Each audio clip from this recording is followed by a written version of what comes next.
Vous vous souvenez que le livre de Moïse commence par l'enlèvement du prophète vers une très haute montagne.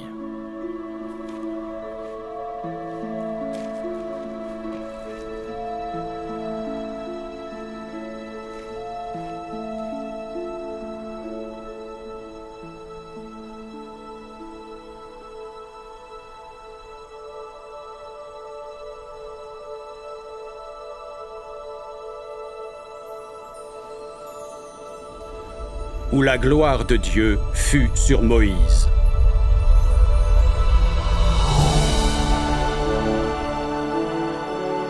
Il s'ensuivit alors ce qui arrive aux prophètes qui sont enlevés sur de hautes montagnes. Il vit Dieu face à face et parla avec lui.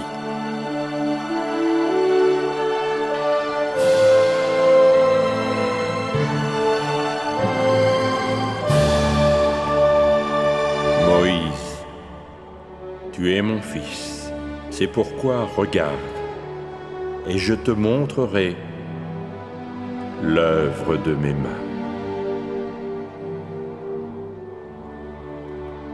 Et Moïse vit la terre.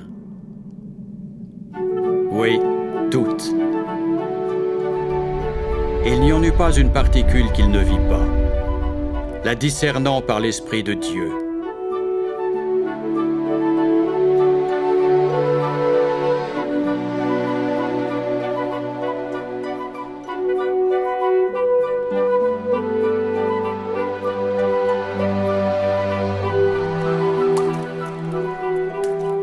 Et il en vit également les habitants, et il n'y eut pas une âme qu'il ne vit pas.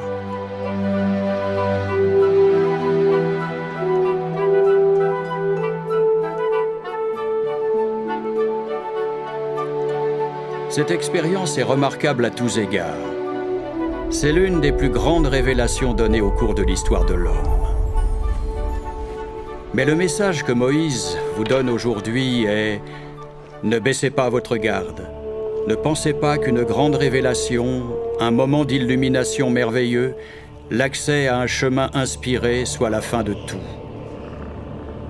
Ce qui arriva à Moïse ensuite, après ce moment de révélation, serait drôle si ce n'était pas aussi dangereux et si conforme à la réalité. Lucifer, dans un effort pour continuer son opposition, dans son effort incessant pour porter tôt ou tard ses coups, apparut à Moïse après que Dieu se fut révélé au prophète et lui dit « Moïse, fils de l'homme, adore-moi. » Mais Moïse ne se laissa pas prendre. Il venait juste de voir l'original, et par comparaison, cette parodie était assez fade. Qui es-tu? Car voici, je suis un fils de Dieu. Où est ta gloire pour que je t'adore? Béni soit le nom de mon Dieu, car son esprit ne s'est pas entièrement retiré de moi, et je peux juger entre toi et Dieu. Retire-toi, Satan, ne me trompe pas. Le récit rapporte alors une réaction à la fois pathétique et effrayante. Et maintenant, lorsque Moïse eut dit ces paroles, Satan cria d'une voix forte, tempêta sur la terre et commanda, disant « Je suis le Fils unique, adore-moi » Et il arriva que Moïse commença à éprouver une crainte extrême. Et comme il commençait à éprouver de la crainte, il vit l'amertume de l'enfer. Néanmoins, invoquant Dieu, il reçut de la force. Éloigne-toi de moi, Satan, car je n'adorerai que le seul Dieu, qui est le Dieu de gloire. Alors Satan commença à trembler, et la terre frémit. Au nom du Fils unique, retire-toi, Satan! Et il arriva que Satan cria d'une voix forte, avec des pleurs, des gémissements et des grincements de dents, et il se retira.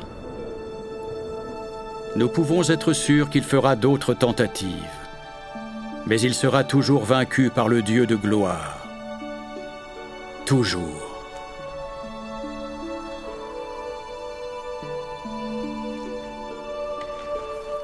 Je reconnais la réalité de l'opposition et de l'adversité qui arrivent si souvent après que des décisions lumineuses ont été prises, après des moments de révélation et de conviction. Mais je témoigne que Dieu a fixé des bornes et des limites aux puissances adverses des ténèbres. Et quand viendront la deuxième, la troisième et la quatrième tempête, ne craignez rien.